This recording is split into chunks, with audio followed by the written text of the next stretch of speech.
Bom dia a todos, sejam todos muito bem-vindos a mais uma sessão do nosso Na Prática. Como de costume, nas outras apresentações, pedimos a gentileza de manterem os microfones em mudo.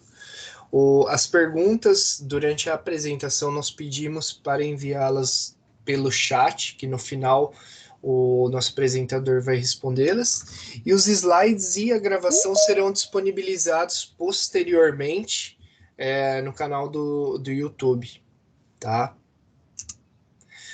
Na apresentação de hoje, nós teremos o André Corsetti. O André é um parceiro nosso da Ômega 7, tá? Ele vai abordar o tema sobre monitoramento e controle embarcado com o Serril e compartilhar algumas experiências, estudos de caso que ele teve utilizando a ferramenta, tá bom? Muito obrigado a todos, boa apresentação e André, com você. Bom dia a todos, bem-vindos aqui à apresentação. Fico muito feliz aqui de fazer essa apresentação, vejo bastante gente conhecida aqui no chat, gente aí que fez parte aí da história aqui do trabalho.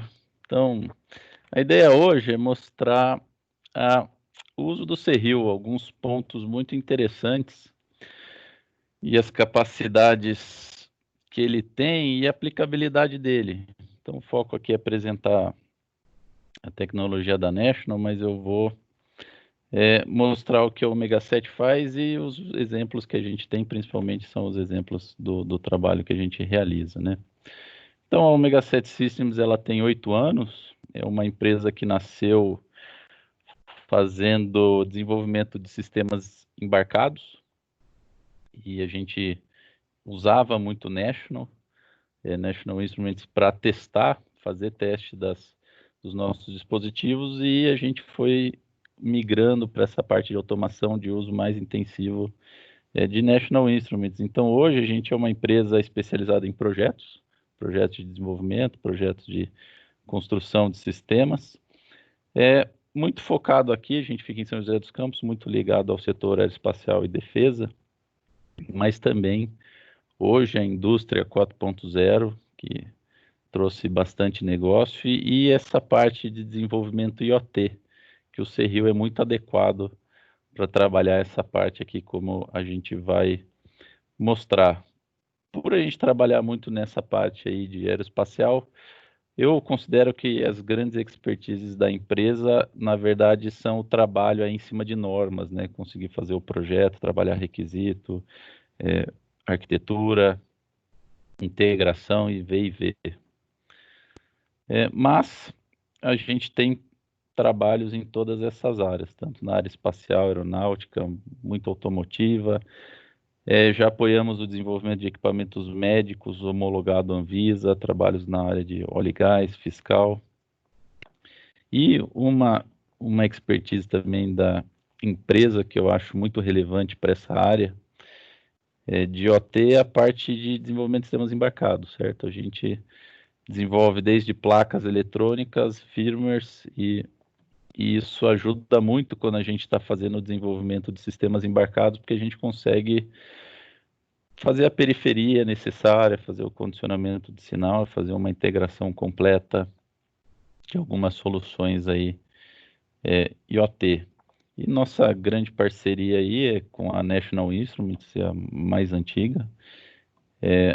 A gente usa bastante aí as tecnologias dele, muitos aqui trabalham nessa parte aí de LabVIEW e National Instruments, e a gente trabalha muito também devido aí ao setor aeroespacial com embarcado, e a gente tem um gosto bastante especial por hardware in the loop. Daria para fazer uma apresentação específica de hardware in the loop aqui, mas não é o tema, mas quem não conhece, eu recomendo dar uma lida sobre o assunto, entender melhor o que é hardware in the loop. Tem uma grande aplicação, principalmente em desenvolvimento de sistemas complexos e integração de sistemas complexos. Então, se esse é o seu desafio, é um tópico muito interessante para entender melhor e ver o que é possível se trabalhar com ele. Então, falando aqui um pouco agora de nossas soluções, nossos serviços. Um primeiro conjunto, e esse é o que menos está ligado ao Cerril, é projeto, construção e modernização. Hoje, aqui no Brasil, pelo menos, se fala muito de modernização, está tendo muita modernização de máquinas. Então, basicamente, projeto de máquinas industriais, né, de forma geral. A gente tem, só para vocês saberem, por exemplo, essa primeira figura aqui utilizou um Cerril, então muito alinhado no que a gente vai discutir hoje. Os do meio aqui usaram SEDAC, o último aqui um PXI. Então, no fim, a gente trabalha com todas as tecnologias da National. E quando a gente desenvolve máquinas, são máquinas muito ligadas a teste, né? Teste de produção, teste de equipamento, máquinas que precisam de instrumentação fina e para dar um veredito de aceite ou reprovação de uma peça, né? Trabalhamos muito com máquina de estanqueidade, são coisas que aparecem bastante, temos bastante expertise. Outro tipo de produto ou serviço que a gente oferece, esse é totalmente ligado às capacidades aí de um Cerril, são sistemas portáteis, né? Que basicamente é uma máquina industrial dentro de uma maleta, um rack que dá para você transportar isso para diferentes lugares.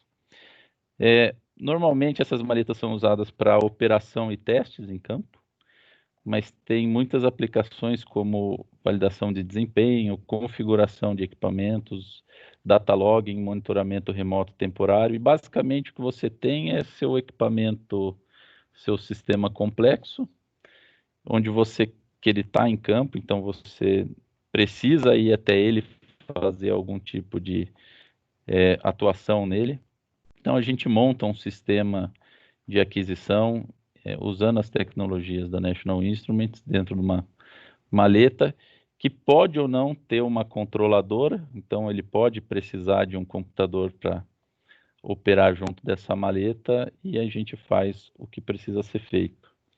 Aqui eu tenho dois exemplos, né, de sistemas, a gente chama de FNT, que são sistemas portáteis. O sistema aqui do lado esquerdo é uma maleta grande, elas parecem iguais, mas não são, são bem diferentes. Essa maleta aqui é grande. O Cerril, ele está aqui, um pouco escondido na imagem, né, dentro do painel. E essa maleta aqui é para o setor espacial. Ela tem rodinha, né? Ambas têm a parte para mobilidade, mas essa aqui, se você for levantar, você precisa de 2 pessoas aí.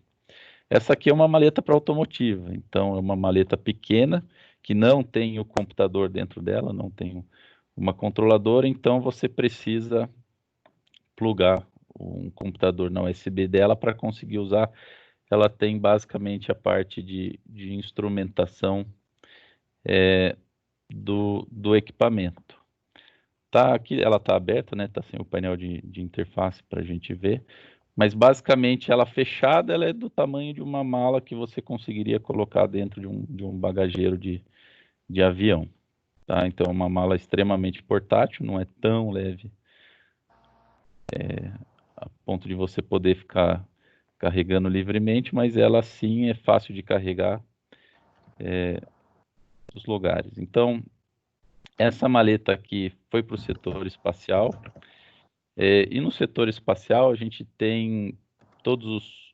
Isso aqui é para teste de um subsistema de satélite, então quando você está testando um subsistema de um satélite, na verdade você tem que integrar ele no restante do satélite simulado, né? Então você tem um monte de canais aqui de comunicação, de instrumentação e controle desse subsistema para ele interagir como se tivesse com o satélite integrado, até alguns canais de monitoramento apenas, instrumentação apenas para você colher dados durante esses testes. Então, se você está levando o seu equipamento para um shaker, para uma câmara termovácuo, você precisa de um sistema portátil como esse para conseguir fazer a operação do seu subsistema.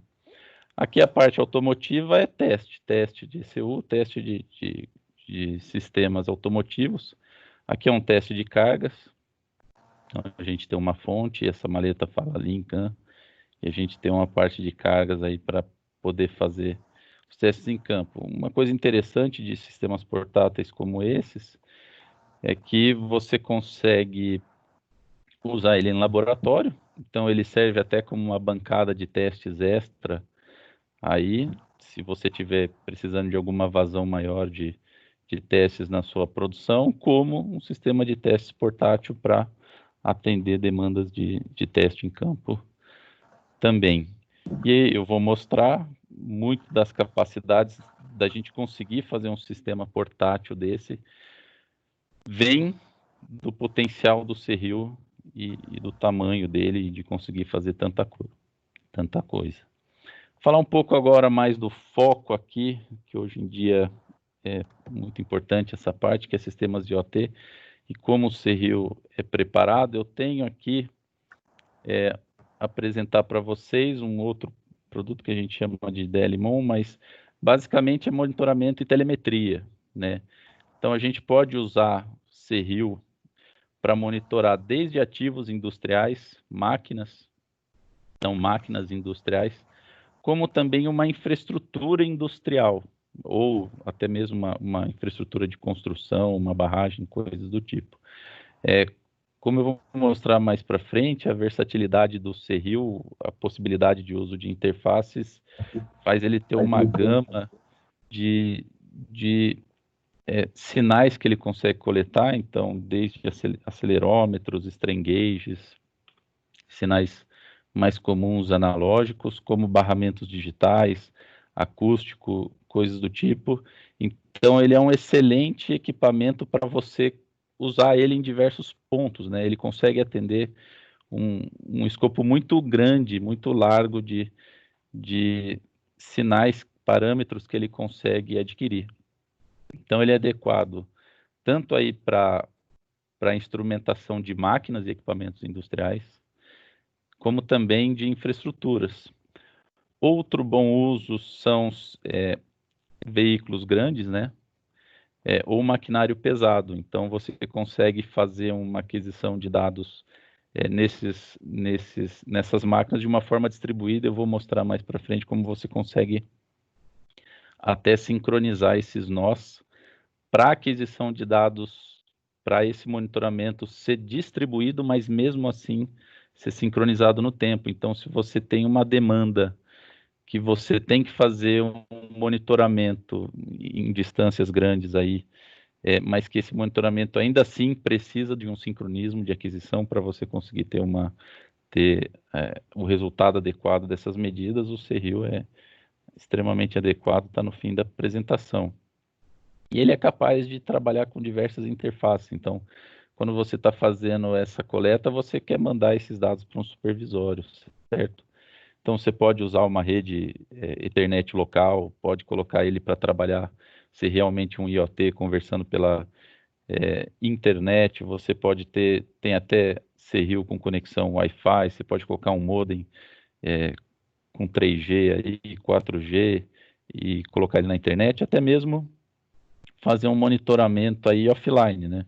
Você faz um monitoramento em algum lugar muito remoto, vai lá com o pendrive, espeta o pendrive e coleta esses dados. Outra coisa que é possível são bases móveis, né? Se você tem, aqui no Brasil não é incomum, alguns equipamentos em lugares distantes, na verdade você pode fazer uma base móvel, percorrer, chegar perto dos equipamentos para coleta de dados, em vez de ter uma conexão permanente desses equipamentos. E aqui eu vou mostrar o Smart Monitor dessa parte de OT.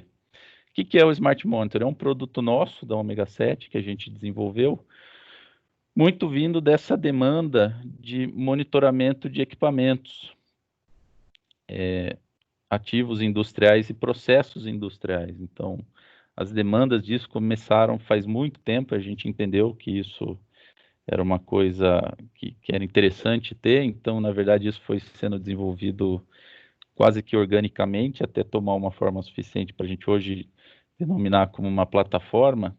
Então, vou mostrar aqui exemplo. Isso aqui é uma tela, mas eu vou mostrar o caso aqui normal. Então, isso aqui é uma instância aqui do Smart Monitor de demonstração, né? Então a gente teria os equipamentos industriais aqui, pode ser qualquer tipo de equipamento. Eu teria as informações dele, eu teria os dados sendo coletados, gerando os alarmes. Se esse equipamento usa uma ferramenta, a gente pode fazer um controle de ferramenta, criar indicadores, visualizar parâmetros. Eu vou mostrar aqui um outro caso onde a gente visualiza um monte de parâmetro. E começar a trabalhar manutenções, né? Histórico de manutenção preventiva, a gente pode registrar, e até mesmo preditiva, né? Esse preditiva aí é a fronteira atual sendo desbravada, mas uma coisa que é sim possível ser feita é a parte de diagnóstico. Então você consegue, algumas máquinas, alguns equipamentos, você consegue ter de uma leitura, saber se ele está numa condição boa para operação ou se ele está se deteriorando. Chegar ao ponto de dizer tal rolamento vai falhar tal dia por tal motivo, aí já é outra história, mas saber aí a saúde dos seus ativos não é tão complicado. Aqui, uma outra instância, e eu vou fazer aqui um comentário sobre ela. Essa aqui é uma instância que a gente apoiou um projeto no Parque Tecnológico de São José dos Campos, de demonstração aí dessas tecnologias de indústria 4.0. Então, essa é uma plataforma, a princípio, aberta para qualquer empresa, indústria que tem interesse em monitorar máquinas, poder colocar uma máquina, duas, algumas poucas máquinas nesse sistema para experimentar esse mundo de monitoramento remoto. Isso aqui está na nuvem, então é acessível de qualquer lugar, e aqui tem as máquinas do parque, né? Então, essas máquinas CNCs aqui, a gente está monitorando com Serril, e é totalmente adequado o monitoramento com o Serril, a gente pode entrar nelas, aqui eu tenho alguns dados já sendo mostrados. Por quê? Porque eu tenho desde o monitoramento de alguns parâmetros mais simples, como temperatura, e aí eu posso ver essa temperatura ao longo do tempo, né?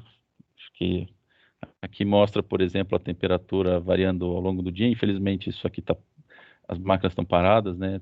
O acesso está bem limitado lá. Como a gente tem uma parte, por exemplo, de aquisição de vibração, que o Serril consegue fazer essa aquisição de vibração, fazer uma análise de vibração e tudo integrado num equipamento único ali. E a parte de comunicação digital, então a gente conversa com as CNCs, então a gente consegue fazer esse trabalho. Eu posso ver também esse parâmetro aqui ao longo do tempo. Os valores aqui estão muito baixos, mas eu acho uma coisa bacana de você ver aqui é que mesmo os valores estando baixos e a máquina não sendo usada, senão esses gráficos estariam com valores maiores, dá para ver que aqui provavelmente alguma máquina do lado dessa CNC ligou e operou. Então a gente consegue ver até um reflexo da vibração de alguma outra máquina que operou aqui ou ficou ligada, que pode ser até mesmo um ar-condicionado. Por um tempo a gente consegue ver por ela que tem pH de óleo, tem toda a parte de qualidade de energia elétrica, então a gente pega consumo, fator de potência da máquina e assim por diante. A gente consegue pegar usando esse sistema. Esse aqui a gente está usando mais só para monitoramento de parâmetros, mas tem uma parte de alarmes, tem algumas funcionalidades ali para essa instância do Smart Monitor. Se alguém tem interesse, se alguém tem interesse de testar, esse é um sistema aberto, tá? Então o parque esse projeto foi financiado pela BDI e ele serve de plataforma de testes de tecnologias de indústria 4.0. Então, se alguém tem uma indústria que tem interesse em ter qualquer coisa monitorada remotamente, uma máquina, um ativo, até no caso uma lâmpada, qualquer coisa, quer experimentar esse mundo, a gente conseguiria colocar aqui, já ter uma fila de empresas a entrar, né? O projeto está parado aí por causa da situação, mas se alguém tem interesse pode falar comigo, tá? A gente a gente conversa e consegue fazer isso. Esse aqui é uma instância que eu criei aqui para essa apresentação, que depois vocês vão entrar aqui. Basicamente, eu instrumentei um forno aqui para fazer pão de queijo aqui na Ômega 7, mas vamos ver se vai dar tempo aqui na apresentação de fazer isso aí, tá?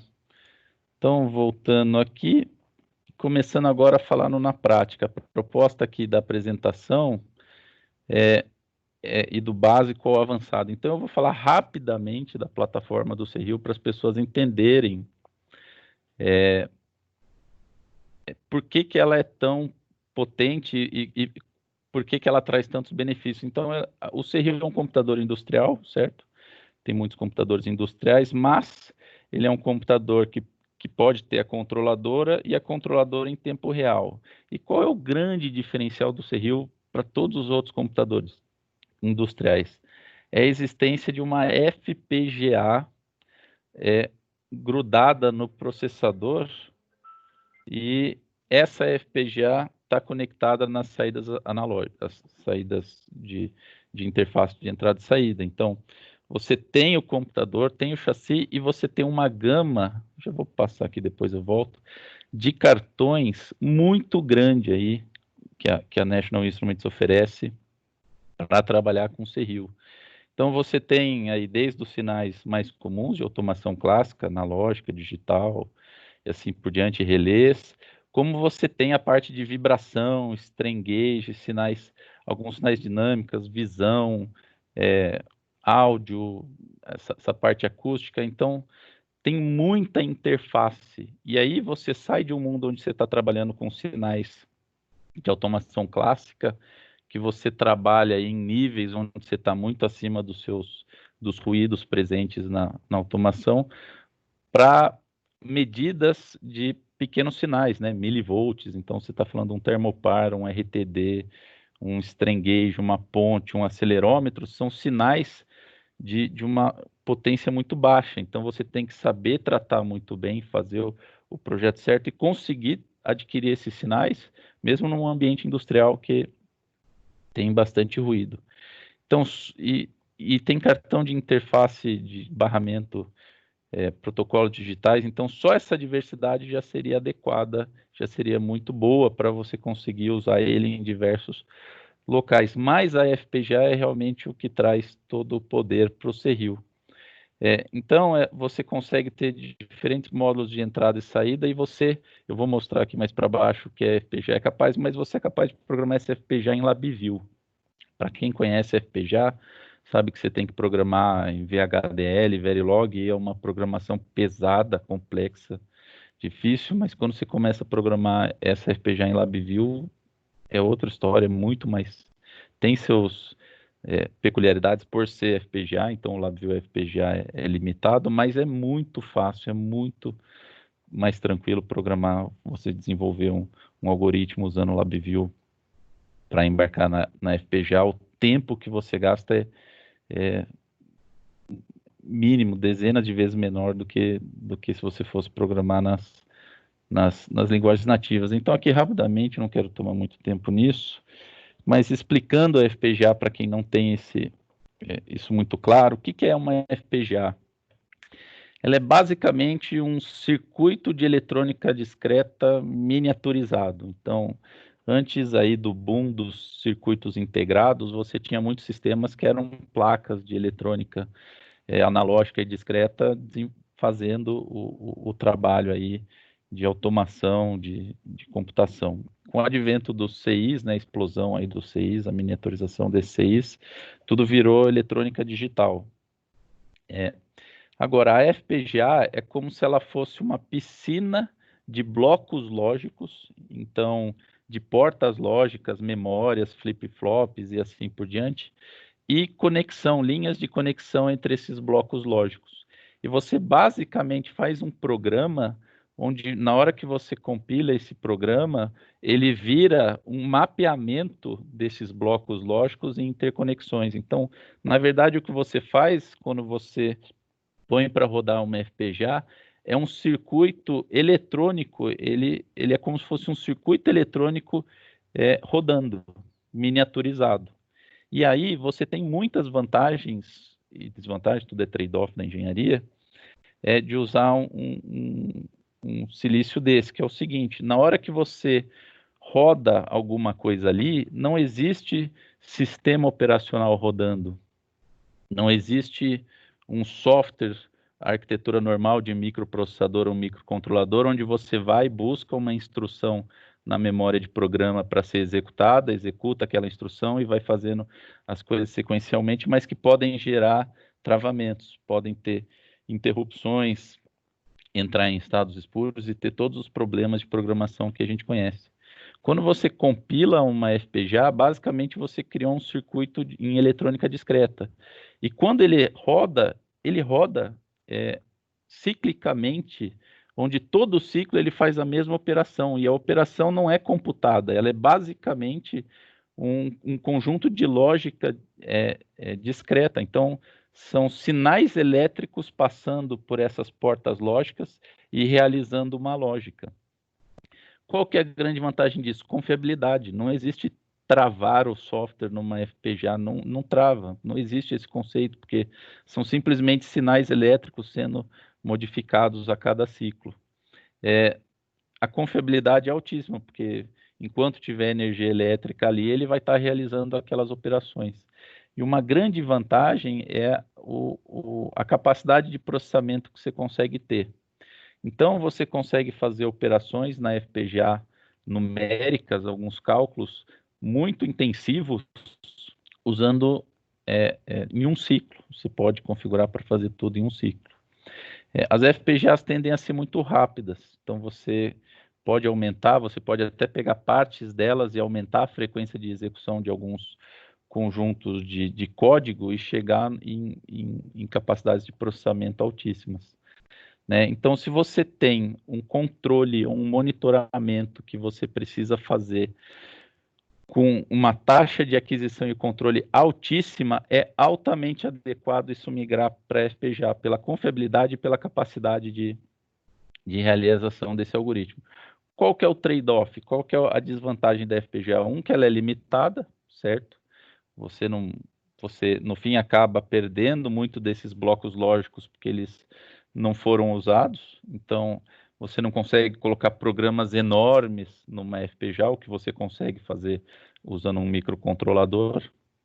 E uma FPGA é muito alinhada para essa questão aí de cálculos numéricos, um processamento cíclico que não muda. Se você começa a ter muita tomada de decisão, se isso, faça isso, se isso, faça aquilo, se isso, faça aquilo outro, isso não é muito adequado para FPGA. Isso é mais adequado a um microcontrolador. Fazer isso na FPGA vai tomar muito recurso dela, você não vai conseguir fazer tanta coisa. Agora, tem um processo onde a taxa de aquisição é alta, onde o loop de controle, ou você tem um loop de safety, que você precisa ficar vendo algumas variáveis para tomar ações de segurança, a FPGA é totalmente adequada. E é por ela que a gente consegue integrar tantos tipos de interfaces diferentes no LabVIEW, no Seril. Por quê? A aquisição de um acelerômetro, que acontece aí 50 mil amostras por segundo, é feita, aquisitada numa FPGA, coisa que um microcontrolador, mesmo os melhores aí, teriam dificuldade em fazer. Então, essa possibilidade de você combinar o poder da FPGA com a capacidade do microcontrolador, programando em LabVIEW, que é uma linguagem aberta, né, uma linguagem completa, diferente de alguns outros computadores industriais que a linguagem de programação acaba sendo limitada. O LabVIEW você é capaz de fazer qualquer coisa, fazer qualquer cálculo, qualquer algoritmo, implementar protocolos de comunicação IoT, todos. Então, isso traz uma capacidade gigantesca para o Seril, tá? Então, acho que eu vou pular, não, vou falar na ordem aqui. Então, só alguns casos reais, a Nef não pediu para a gente focar um pouco em casos reais de uso desse equipamento. Então, por exemplo, o uso de um Seril num processo industrial que a gente fez aqui, que é um processo industrial com uma dinâmica muito rápida, ele tinha uma dinâmica muito rápida, e tinha um desafio de você adquirir o dado corretamente, porque o equipamento que fazia o processo, ele não podia ter nada em volta, né? É um local de risco. E o sistema que controla esse processo, na verdade, fica fora do sistema que monitora. Então a gente tem que coletar o dado, mandar isso para um outro computador que fazia toda a parte de controle, que fazia a atuação por um outro caminho. E tinha um problema de fazer essa aquisição nesse ambiente, é uma máquina com potências muito altas, então de ruído. E o que a gente fez? A gente colocou alguns equipamentos ali que utilizavam um desempenho alto e utilizavam uma interface de comunicação serial síncrona, que tinha uma velocidade de comunicação altíssima. E a gente só foi capaz de implementar essa comunicação com esses dispositivos na taxa que a gente precisava usando a FPGA. Basicamente, a gente implementou o protocolo, basicamente não, a gente implementou o protocolo de comunicação totalmente na FPGA para conseguir fazer a comunicação com esse equipamento, e a gente conseguiu chegar, eu acho que a gente conseguia chegar a centenas de milhares de amostras, né, de comunicações com dado por segundo. A gente baixou um pouco essa taxa, mas ainda assim foi possível fazer, e esse é um trabalho que eu acho engraçado, que a gente foi contratado para fazer e resolver, né, e o cliente não, a beleza da engenharia, né, fica para a gente que fez. Esse é um ambiente tão ruidoso que a gente adquire o dado, e muito desses pacotes que a gente coleta nessa comunicação vem corrompidos. Então a gente tem uma parte de sanitização dos dados, filtros, coisa e tal, e até mesmo a parte de protocolo que faz mostrar que o dado veio corrompido, e a gente descarta, mas mesmo assim, tendo um índice de perda de dados aí relevante, a gente conseguiu atender mais do que necessário o sistema de controle. E isso só foi possível com a FPGA, e fica até interessante, porque a gente consegue monitorar o quanto ao ruído, né, pelo número de pacotes que a gente acaba perdendo aí nessa comunicação. A gente consegue até entender se o sistema está tendo mais ruído ou menos ruído, e até se chegar num nível crítico, que não chegou nos últimos 3 anos, parar o processo, tá? Então esse é um caso real do uso da FPGA. Outro caso real também muito comum aí, de uso do Seril, é monitoramento com sinais aí com alta taxa de aquisição. Então esse é um código aí de aquisição de acelerômetros. Então são 8 acelerômetros que a gente tinha que aquisitar e processar, e isso é um processamento gigantesco, né? Se você quiser comprar um sistema que faça só isso, já é uma coisa com um valor bem alto. E a gente consegue fazer isso com o Seril, programando em LabVIEW. Se vocês notarem, esse é todo o código que faz a aquisição e FFT e algumas análises que não estão mostradas aqui,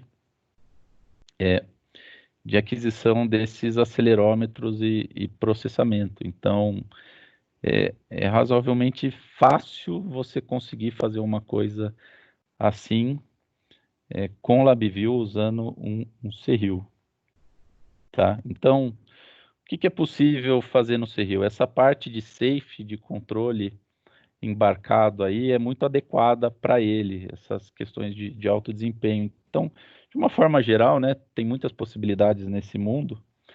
É interessante você ter sua parte de controle fino, né? Então, imagina que você tem um artefato, um sistema que tem uma dinâmica muito grande, e você tem um sistema que toma uma decisão de processo, de trajetória, seja lá o que for, você ainda assim tem que fazer uma atuação muito rápida em alguns atuadores aí para conseguir realizar esse seu controle, por exemplo. Isso é adequado, tá? Essa lógica aí da lei de controle é adequada, tá? Por exemplo, dentro da FPGA para conseguir ser executada bem rápido. Uma parte de safety também é bastante adequada, e essa parte de safety até tem bastante sei, se não, né? Então você começa a coletar sinais, fazer algum cálculo em cima de alguns sinais e tomar a decisão, mas normalmente os algoritmos de safety são simples, né? Você não quer que seja algo complexo, até porque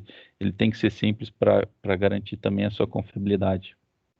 Então, Isso é adequado ser feito na FPGA, porque, de novo, a FPGA não trava. Enquanto tem capacidade elétrica, né, o equipamento em si pode queimar alguma coisa, mas enquanto ele estiver funcional, a FPGA vai estar funcionando, realizando as operações dela todo o ciclo.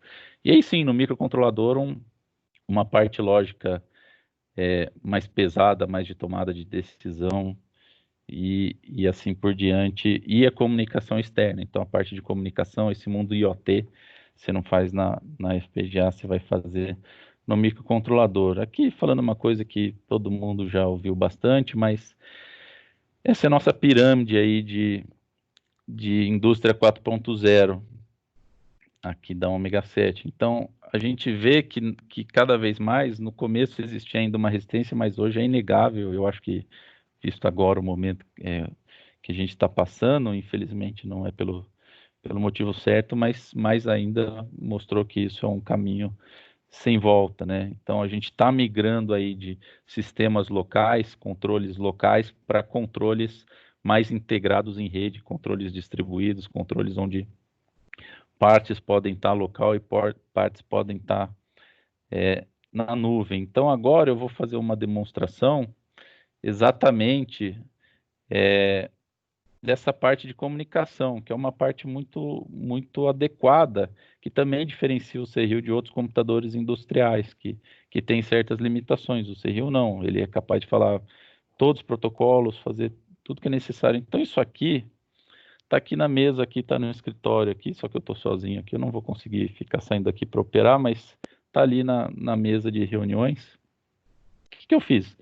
É um exemplo didático. Teve um estagiário de férias aqui na Omega 7, que foi o Francisco Ambrosio, não sei se ele está até assistindo a apresentação, que ele veio fazer um estágio de férias e a gente pediu para ele, de forma didática, controlar um forninho, um forno desse de assar pão de queijo, com um serril, né, e fazer uma parte de IoT.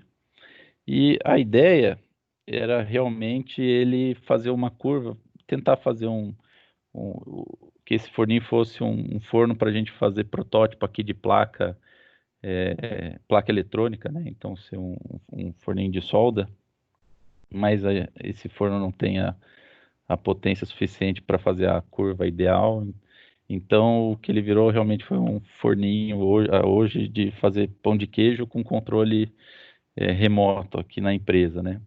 Eu, para essa apresentação, grudei mais duas coisas aí no Serril, que é uma câmera, essa câmera é IP, na verdade, então está num hubzinho aqui, e um acelerômetro. Esse cartão aqui é de aquisição de acelerômetro, e eu grudei um acelerômetro aqui num ventiladorzinho para pegar a vibração. E o que eu quero mostrar desse exemplo didático aqui é o seguinte: isso aqui está em cima da minha mesa, e são essas peças que compõem esse sisteminha didático aqui de aquisição. Agora, para quem conhece esse mundo industrial, se a gente parar nesse momento aqui e analisar tudo que está conectado no Serril e o que ele está fazendo, que ele está fazendo uma automação simples, uma aquisição de vibração, uma aquisição de visão, poderia algum processamento, e uma parte de web services local e remoto, isso tudo está sendo feito pelo Serril. Se a gente tira essa tecnologia da National Instruments da jogada, esse sistema cresceria de uma forma enorme. Eu provavelmente teria um equipamento dedicado para fazer a aquisição do acelerômetro, então um só para fazer isso e com hardware dedicado, e esse hardware é caro, porque precisa de uma capacidade de aquisição e processamento altíssima. Eu provavelmente teria, não podendo usar National Instruments, um outro equipamento para fazer a parte de visão, com seu hardware dedicado, seu software dedicado, seus sistemas dedicados. Teria um sisteminha para conseguir falar e fazer essa automação via PWM e aquisição de temperatura, então um sisteminha DAC, um PLC, alguma coisa para fazer essa parte de aquisição. E como tem termopar, talvez até um outro computadorzinho só adquirindo a temperatura, porque é pequeno sinal. E tudo isso grudado num computador, para esse computador sim fazer a parte de de rede, fazer a parte web. Então, é o seguinte, isso mostra como tudo isso, todos esses sistemas podem ser substituídos por um CRIO. E aí, na hora que a gente começa a falar, por exemplo, de sistemas portáteis, que eu mostrei ali no começo da apresentação, eu só consigo fazer um sistema portátil daquele tamanho porque eu consigo utilizar todo o potencial e a capacidade do CRIO. Então, eu consigo fazer um sistema completo que trabalha com muitas interfaces ali, difíceis de serem trabalhadas usando a capacidade que o CRIO tem. Então, esse é um exemplo aí para mostrar o, a capacidade, o poder que o CRIO tem aqui de uso. Então, eu tenho que ir rápido aqui, mas o que eu tenho aqui? É só um software rodando no CRIO, e ele está fazendo automação aqui, o controle do forno, e está mandando os dados para a nuvem. Então, se vocês quiserem acessar esse link aí, vocês vão cair lá na tela do Smart Monitor para essa apresentação, né? Então, se vocês quiserem, se vocês tiverem navegador aí, duas telas, vocês podem acessar esse link aqui. Se vocês não tiverem, acessem via celular, tá? Coloquem via celular aí, podem acessar no seu celular e ver o Smart Monitor via celular. Então, espero que todos tenham pego aí os links, que eu preciso dar uma corrida aqui. Então, eu vou migrar aqui na demonstração, eu vou migrar aqui para a nossa operação. Então, eu tenho um software aqui, LabVIEW, rodando no meu CRI, eu tenho o projeto aqui, eu vou falar um pouquinho dele, tá? E o que eu tenho nesse CRIO? Eu tenho uma, um web service local. Então, eu abri aqui o navegador, eu estou numa máquina virtual, eu abri um navegador aqui, e esse meu projeto do CRIO, ele tem um web service local aqui. E não é muito foco da apresentação, mas criar um web service em LabVIEW é a coisa mais fácil do mundo. É talvez a linguagem mais fácil de você criar um web service. Se você vier novo aqui, web service, você já cria um web service aqui e pode colocar ele para rodar e fazer iterações com ele.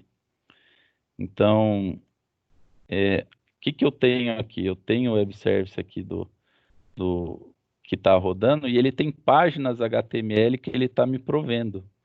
Então, o que eu estou fazendo? Isso está ali na mesa de reunião, eu estou pela rede local, acessando ele e podendo interagir com ele. Então, eu posso, por exemplo, agora, mandar ele iniciar um pão de queijo, né?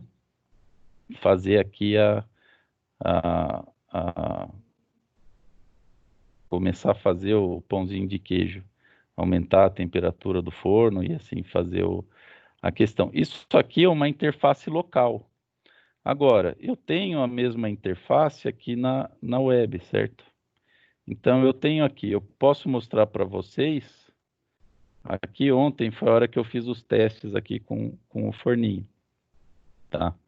Assando pão de queijo. Agora ele está assando, vai começar ali a esquentar e fazer a operação. Infelizmente, eu não vou ter tempo aqui de ficar mostrando, mas eu tenho tanto uma rede local aqui, fazendo o trabalho, quanto eu tenho o meu CRIO mandando dados remotamente. Eu posso explicar o que ele está fazendo aqui para vocês depois nas perguntas, aí eu explico cada coisa. Mas, basicamente, qual que é a diferença e o lado bom e o lado ruim de você usar uma rede local aqui ou uma rede remota via web? Tudo tem, de novo, seu trade-off. Se eu estou num lugar remoto, se eu estou num lugar que não tem internet e ainda assim eu quero monitorar uma máquina à distância, eu posso criar um servidor web aqui no CRIO e acessá-lo e fazer um monitoramento dele e até mesmo uma atuação via uma rede local. E a primeira vez que a gente fez isso foi, na verdade, um caso onde a gente estava fazendo uma máquina e tinha um engenheiro, o engenheiro ficava no escritório e a máquina ficava no galpão, na frente dos escritórios. E o engenheiro tinha que ficar lá no computador dele trabalhando, mas ele queria ver a operação da máquina remotamente. E naquela época, já faz muito tempo, a gente fez uma solução toda complexa para conseguir. Um outro programa rodava na máquina dele, mandava os dados e assim por diante. Hoje isso ficou muito fácil, entendeu? Você faz um web service desse e você consegue acesso. Você pode embarcar segurança nesse web service, colocar um mínimo de usuário e senha ali para ter uma proteção, mas você consegue colocar um protocolo SSL, por exemplo, TLS, para começar a deixar a coisa bem segura. Igualmente, o Serril está mandando dado para a nuvem, certo? E eu estou visualizando esses dados aqui de forma remota, tá? A temperatura aí vai aumentar, ele tá... Tem pão de queijo lá dentro, né? Então, no fim da apresentação, eu vou ter um pão de queijo aqui.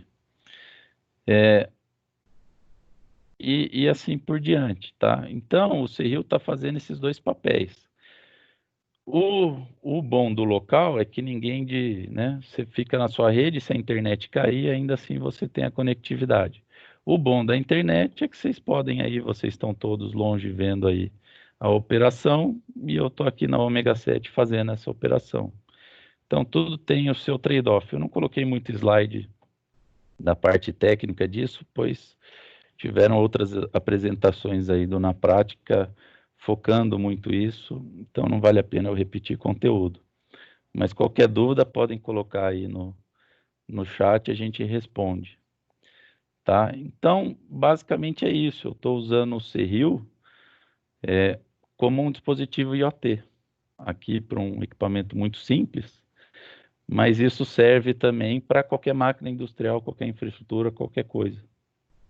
E eu consigo integrar diversos tipos de aquisição de dados. Então, para que a gente usa o Serril aí? Algumas aplicações, se você tiver uma demanda igual, você pode olhar o Serril aí para realizar o seu trabalho. Então, monitoramento de ativos industrial, máquinas e equipamentos, e processo pode ser tanto fazer um controle na máquina industrial, como até mesmo coletar algum dado de algum parâmetro que indique uma evolução do processo. Monitoramento de saúde de infraestruturas, então tem muitos casos, não nossos, mas de empresas que põem Serril em infraestrutura, prédios sendo construídos, barragens, algumas coisas do tipo, e colocam strain gauges e acelerômetros, e aí consegue ver ali alguma deformação da infraestrutura e vibração, coisas do tipo. Então, isso é totalmente adequado e o Serril se demonstra um excelente equipamento, porque, de novo, você consegue fazer uma caixinha pequena que é capaz de fazer todo o processamento, comunicação de uma forma compacta. Prototipação rápida não é o foco da apresentação, óbvio, tem muitos usos possíveis aqui de Serril e das outras tecnologias também, mas o Serril é tão flexível que algumas empresas usam ele como para fazer prototipação rápida. E o que é isso? Quando você está na automotiva, em alguma outra área, desenvolvendo um equipamento eletrônico, muitas empresas seguem lá a história. Eu faço o hardware, depois eu faço o software e depois eu integro. Só que às vezes isso é um desenvolvimento que não tem todas as informações, né? Ou até mesmo dependem de outros desenvolvimentos paralelos para ter todas as informações que precisam. Então, em vez de ficar esperando as coisas ficarem prontas para seguir para a próxima etapa, o que você pode fazer é usar um Serril para validar a sua solução. Então, você fala assim, não, eu vou ter que fazer uma placa dedicada, específica para o modelo X de veículo, mas você pode pegar um Serril e embarcar toda a lógica do seu equipamento ali. E como ele tem uma diversidade de interfaces, você pode fazer de conta que você tem a sua placa ali e interagir com as demais. Então você consegue fazer um protótipo muito rápido para fazer provas de conceito e validar algumas questões de desenvolvimento que ficariam bem difíceis e poderiam gerar grande retrabalho aí se tivessem que ficar esperando itens serem desenvolvidos para continuar. Então, um bom uso também do CRIO é ele servir como plataforma de prototipação rápida aí em desenvolvimentos. O último item que eu vou falar aqui é Data Logger distribuído, que é uma capacidade também aí muito importante do CRIO e que teve uma evolução boa aí nos últimos lançamentos, que é a parte de Data Logging distribuído. Então, eu falei lá em cima com o Delimon de monitoramento distribuído, mas o CRIO, como eu falei que ia mostrar, é capaz de você sincronizar os diferentes CRIOs para eles fazerem uma aquisição sincronizada, mesmo a distância que você tendo que cobrir sendo grande. Então, até pouco tempo, essas eram as tecnologias que você poderia usar para sincronização, com suas precisões e acurácias.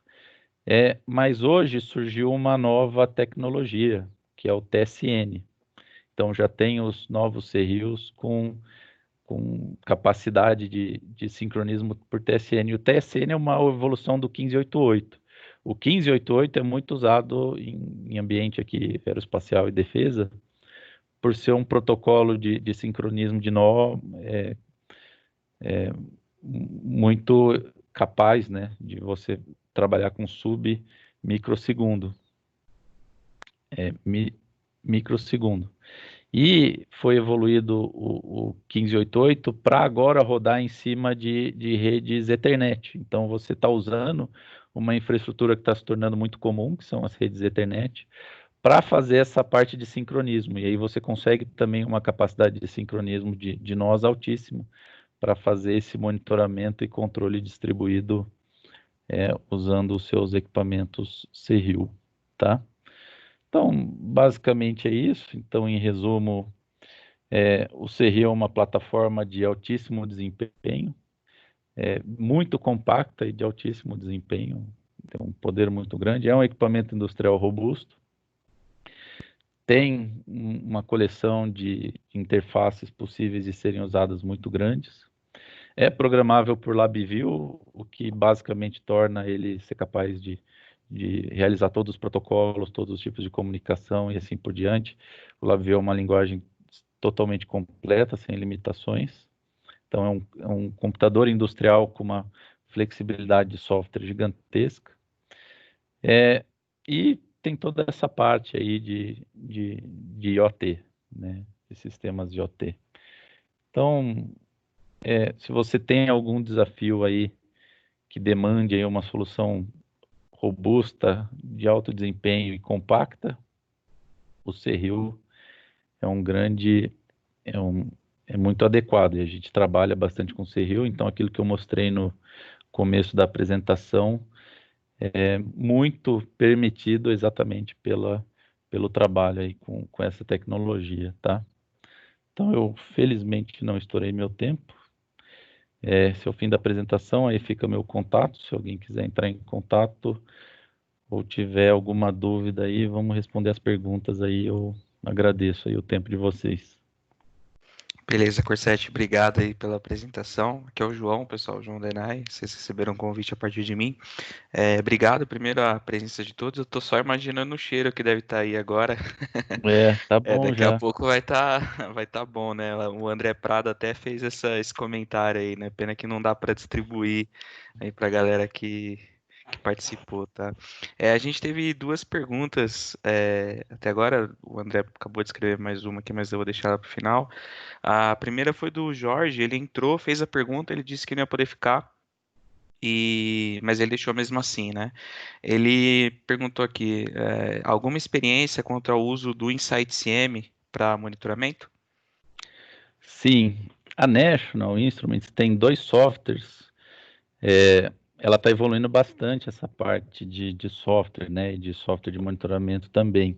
Então, na verdade, hoje ela tem dois softwares muito adequados aí, eu acho que para essa parte, que basicamente faz o que, por exemplo, o que o Smart Monitor faz, né, lógico, o foco são distintos, mas, por exemplo, o InsightCM, ele faz essa parte de coleta de dados. Então, muito do que o Smart Monitor faz. Mas o InsightCM tem uma grande vantagem, que ele por ser da National, ele tem essa parte de gestão dos nós, dos CRUs, embutida na própria ferramenta. Então, você consegue, a partir do InsightCM, ter o mapa dos seus CRUs, de onde eles estão implantados, e operar em cima do CRU. Então, falar assim, ó, deixa eu atualizar essa versão de software, deixa eu mudar essa configuração, e assim por diante. A gente usou o InsightCM de forma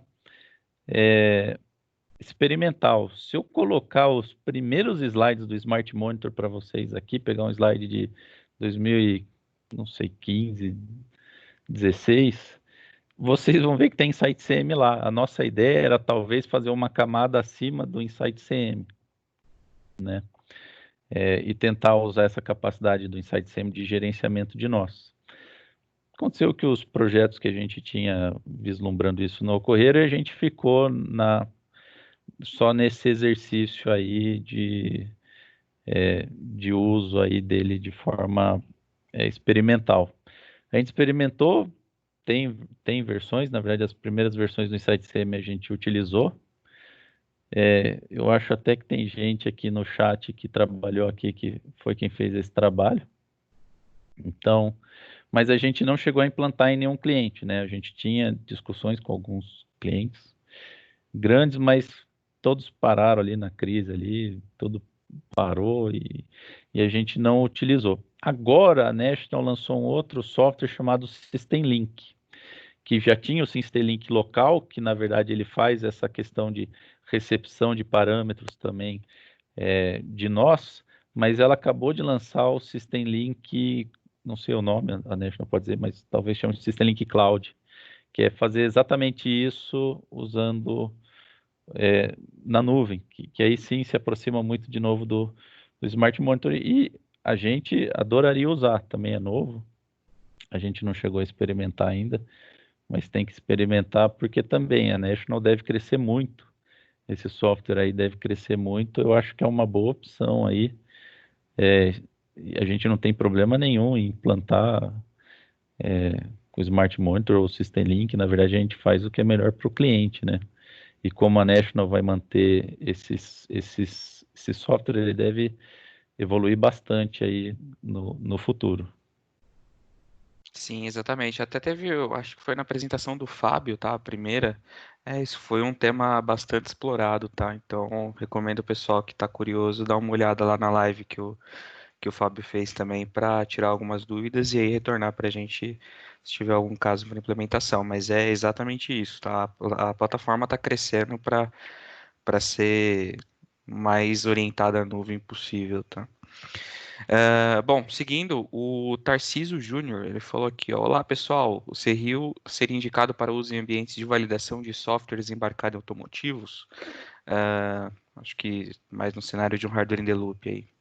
Eu acho que sim, e é o que eu falei pouco ali no final, mas bom que eu coloquei, que é a história de, tem dois caminhos, né, que eu acho que validação. Um é prototipação rápida, que é exatamente o exemplo que eu dei, que é totalmente aplicável aí ao setor automotivo, que é você realmente usar o CRIO como no lugar de equipamentos. Então, você fala assim, eu estou desenvolvendo essa ECU, eu estou desenvolvendo esse dispositivo aqui eletrônico, você pode implementar toda a sua lógica no CRIO e colocar o CRIO, né?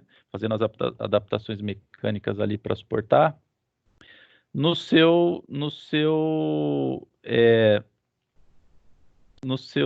carro, no veículo, ou seja lá o que for, né? Então, você consegue usar o CRIO e isso é muito benéfico, por quê? Porque normalmente tem muita dúvida, tem muita dúvida de projeto. E normalmente não é um equipamento desse que está sendo feito, são vários. Então, o do lado também quer algumas informações que você quer passar. Então, na hora que você põe o CRIO lá para fazer isso, você consegue validar o seu desenvolvimento, tirar todas as dúvidas, os riscos de projeto, e depois falar assim, poxa, agora eu sei todos os canais que eu preciso, todas as interfaces, eu tenho tudo, agora eu posso implementar a placa verdadeira aqui, posso terminar o hardware lá e falar assim, não deve ter modificação de hardware. Esse é um caminho, tá? O outro caminho de validação, eu acho que é o caminho de usar o Serril como instrumento de testes. Então, você pode colocar um Serril embarcado no seu veículo, monitorando, coletando dados dele, fazendo monitoramento. O próximo passo é Hardware in the Loop, que aí dá outra apresentação completa, que é o seguinte: se você tem o equipamento, você está desenvolvendo e você já tem ali o seu protótipo e você quer testar se ele vai funcionar corretamente no carro, aí você pode simular todo o carro ou todas as partes que ele comunica, conversa com esse equipamento, fazendo hardware in the loop. E aí você estimula esse equipamento como se ele estivesse no carro. E aí vem todas as vantagens do hardware in the loop. Mas a maior vantagem do hardware in the loop, para mim, é a injeção de falhas. Você testar o seu equipamento no carro, ele vai operar. Criar uma falha no carro é muito difícil, né? Aliás, é inseguro e inadequado. Agora, quando você está fazendo hardware in the loop, você pode fazer um monte de falha. Você pode fazer falha elétrica, como curto, sinal aberto, e assim por diante, fundo de escala, como você pode fazer falhas de lógica, se ele tiver um barramento de comunicação digital, por exemplo. Encher o barramento, mandar mensagem corrompida e assim por diante, ou até dados úteis inválidos. Então, tem muitas aplicações que o Serril pode ajudar bastante essa indústria automotiva. Esses são alguns casos, 3 casos possíveis, mas sim, tem muitos caminhos que o Serril pode ajudar, e aí seria interessante entender a necessidade para ver qual é a melhor aplicação. Legal. O André Prado tinha deixado aqui uma outra pergunta também, né? Falando sobre o System Link. Você chegou a usar o System Link, André? Você chegou a A versão fazer local, eu mexi na versão local. Essa versão nova que é cloud aí, eu não cheguei a mexer ainda.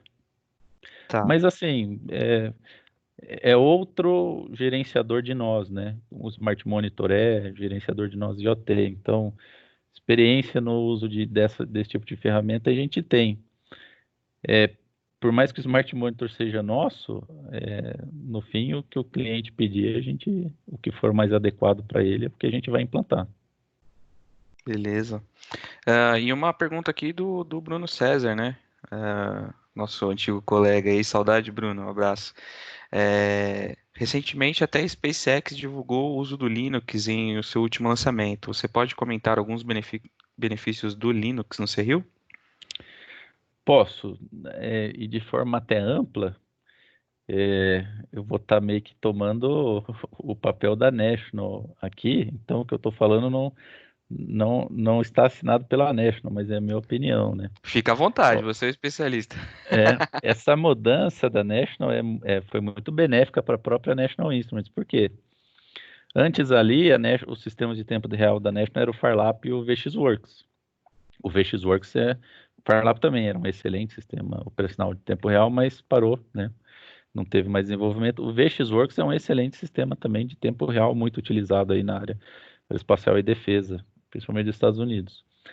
Mas, realmente, na hora que ela migrou para o Linux em tempo real, você ganha uma flexibilidade muito grande, né? Porque o Linux é mantido pela comunidade e tem muita gente trabalhando no Linux. Então, você tem todo o hardware novo que é criado, você já tem na comunidade, a comunidade trabalhando para suportar aquele hardware. Então, tem muita coisa que fica disponível. Por ser uma plataforma aberta, é mais fácil, existem algumas versões que são mais testadas, então entende-se que tem uma confiabilidade maior. Então você une aí a flexibilidade dele, do sistema operacional Linux, com todo o poder aí da comunidade que apoia e de muitas empresas que usam Linux, com uma capacidade de teste por ser um sistema aberto, para conseguir torná-lo adequado aí para um uso aeroespacial e defesa, né? Então eu acho que a migração aí para o Linux foi, na verdade, uma jogada muito boa da National, considerando diferentes aspectos, até mesmo financeiro, de não ter que manter um sistema dela inteiro e garantir todas essas qualidades sozinha, né? No fim, o Linux é adotado por muitas grandes empresas aí como uma base sólida de sistema operacional de tempo real e sistema embarcado. Beleza. Pessoal, mais alguma pergunta? Quiserem algum esclarecimento aí num ponto da apresentação também, fiquem à vontade, tá? Para escrever no chat. Acho que a gente não tem mais nada aí a ser respondido. Você quer fazer alguma consideração final? Algo? Não, fico feliz aqui que eu acabei no tempo, então não extrapolei, pulei pouca coisa. E agradecer aí a presença de todos, fiquei muito feliz aí com quem eu vi aí no chat aí. E agradecer a National também pela oportunidade aí de estar falando aí um pouquinho da empresa e das tecnologias que a gente trabalha. Legal. Pessoal, obrigado. Sigam aí as redes sociais do Corset ali, tá no banner ali no fundo. Obrigado, Corset. Obrigado para todos os que participaram. E já já isso vai estar no. Ah, tem mais uma pergunta aqui do Tarciso. Mas a versão do LabVIEW para o Linux está liberado? Bom, isso aí acho que é mais para uma pergunta para a gente, tá? A gente tem uma versão para Linux, só que ela é paga, tá? Ela tem. A gente não consegue liberar porque controlar a licença no Linux é muito complicado. A gente tem uma versão gratuita do LabVIEW, que é a LabVIEW Community, para Windows, tá? O Linux em si, que eu acho que o Bruno comentou, né, é uma distribuição do Linux que vai embarcada dentro da nossa plataforma Compact Hill e até alguns PXIs agora lançando também. Então é uma distribuição diferente, tá? Tá, agora deixa eu só fazer um comentário.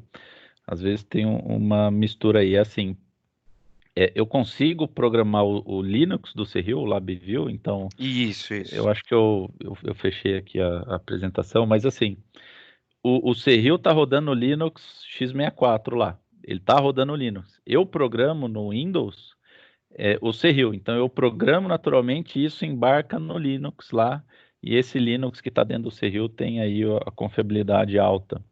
Então, não necessariamente eu preciso do LabVIEW para Linux para programar o código que está rodando no Linux, tá? Só para garantir que não tem essa dúvida. Isso, importante ter falado sim. Bom, acho que é isso então, né? Beleza? Tá Bom, bom? obrigado, pessoal. Esperamos ter respondido todos. Se tiverem alguma dúvida, contem comigo ou com o Corset também, que tinha deixado os contatos dele. A gente se vê na próxima apresentação. A gente ia ter já uma apresentação agora na próxima segunda-feira. Essa quinta-feira a gente não teria, tá? Mas na próxima segunda-feira a Enai tem aí uma apresentação importante. A gente decidiu não competir pelo horário, então as nossas sessões voltam só na próxima quinta-feira, no dia 18 de junho, tá bom? Então, obrigado a todos aí. Eu vou manter vocês informados aí sobre a agenda seguinte. Bom dia a todos aí e até breve. Bom dia, obrigado a todos. Muito obrigado, Corset. Até a próxima.